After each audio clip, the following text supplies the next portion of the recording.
On tottama konngol.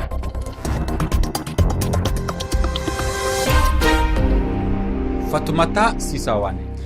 Yamde sappo e nayi fawi silmaji sappo Cotonou lamorgo o Benin yamde sappo e tati fawi silmaji sappo Kindia immorde Guinée on salminama musidɓe tedduɓe heeɗiɓe RFI fulfulde hande altine ñande jeetati ka yewtere meɗen hiɗen yiilora Benin nokku to ɓiɓɓe leydi di findi hanki e kuliwuli mawgo ɗum ko caggal nde konunkoɓe halori e télé gendi Benin andini wondema ɓe liɓi laamu hoorejo leydi Patrice Talon kono ɗum ɓooyali tawi konunkoɓe e dartaniɓe laamu gun ɓeydi darade ɓe raɗiɓe e bonnitaniɓe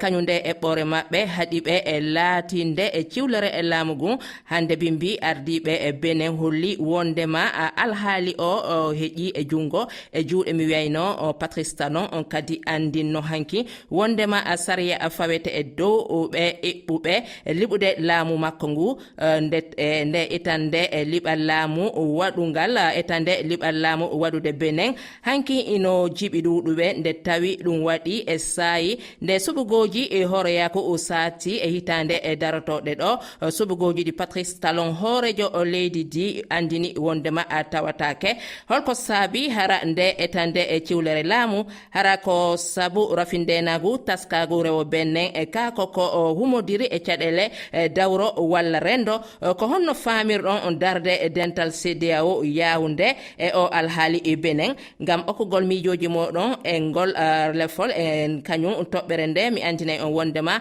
rewro gon ko wowugo go kaka kowal 220 capanɗe jeeɗiɗi e jeego 600 e capanɗe nayi e nayi 12 e capanɗe jeetati.